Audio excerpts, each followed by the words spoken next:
Hi everyone. I wanted to do a small video that highlights what we're doing over at Do and Grow and how that you can get involved. So if you head over to liamb.me and click the Do and Grow button, there's a small menu here. We want About Do and Grow. And what you'll be presented with is exactly what we get up to. So Do and Grow is essentially a scheme where we have a look at real world scenarios and work through them with tips, pointers, discussions, and a proper control document or something that you would be likely to receive if you were to take on a job where you were producing solutions for issues or projects. So with that being said, the main goal of this scheme is to provide you with just enough for you to do it yourself.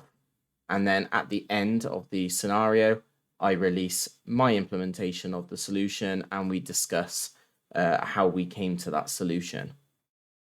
And really what this is trying to do is make sure that people can develop their own ways of doing things, but choose to take on guidance in areas that they're not particularly strong on. And that's what this is summarizing here. So I've had a few frequently asked questions. So you will always have access to previous scenarios, and you can receive support for those previous scenarios via the Discord platform. You'll automatically be invited to Discord. You can join that from your account information page.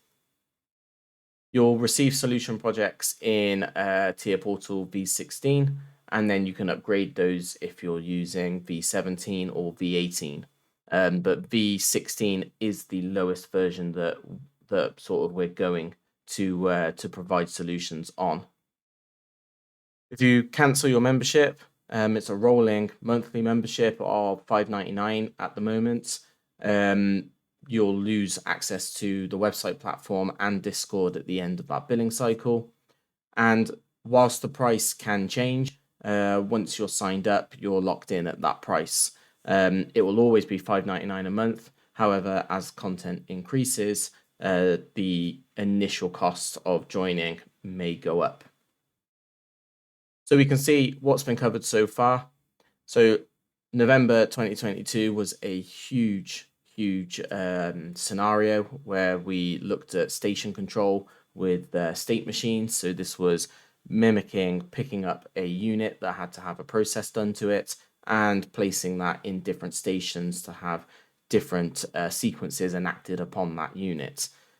We covered hardware, how to reset the system, the state machine architecture, where to start. We did things like passing parameters between states.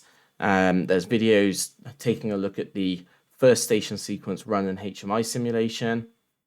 It spanned over a 4-month period because it was such a large scenario. And we currently have a new scenario that we started at the beginning of February, which is looking at a VSD pumping station, which I'll come on to later. So we can see that we've had different scenarios of different types. So this one was looking at library object upgrades and ProDiag, HMIs and interlocks, more sequencing stuff, triple validation systems, 2-pump pumping stations with fixed speed pumps. That was the first scenario that we did back in June 2022. And if we were to pick what you see when you are not signed up to the Do and Grow scheme, so if we were to come and have a look at the control view, so if I go to view all posts on the Do and Grow subscriber posts, here you have a complete list of every post that is to do with Do and Grow.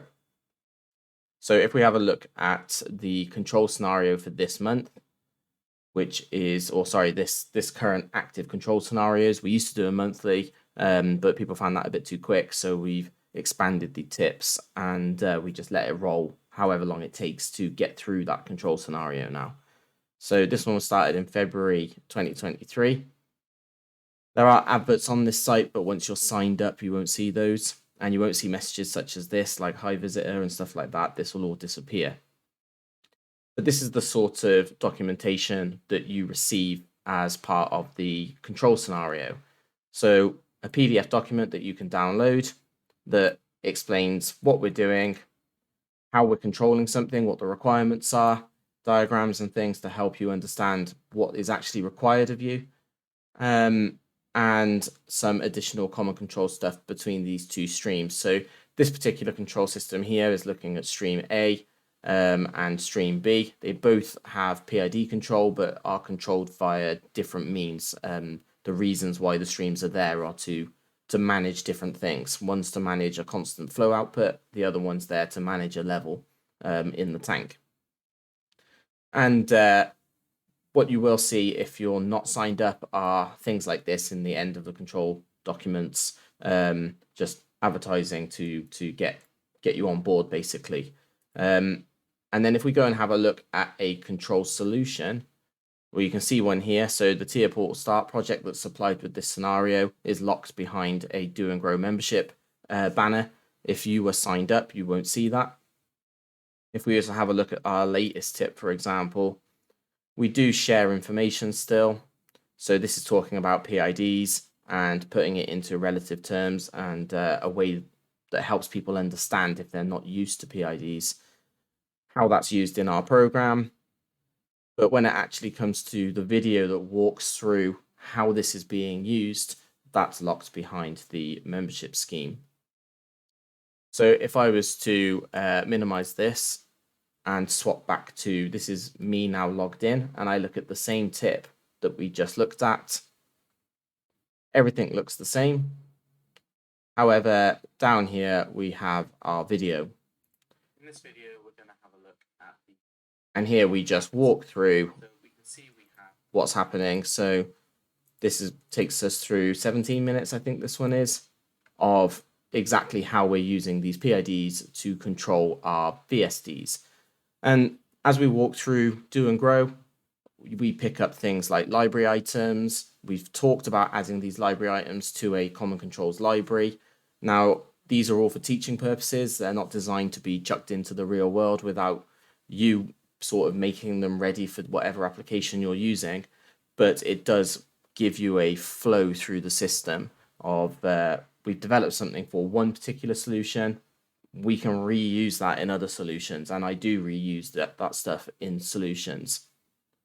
So that's basically what Do and Grow is. So let's talk a little bit about support. So our primary support method is Discord, and on Discord you're able to contact me directly through direct messaging or through the scenario discussions forum or platform channels here rather. So using these channels here, there'll be a channel for each individual scenario that is set up.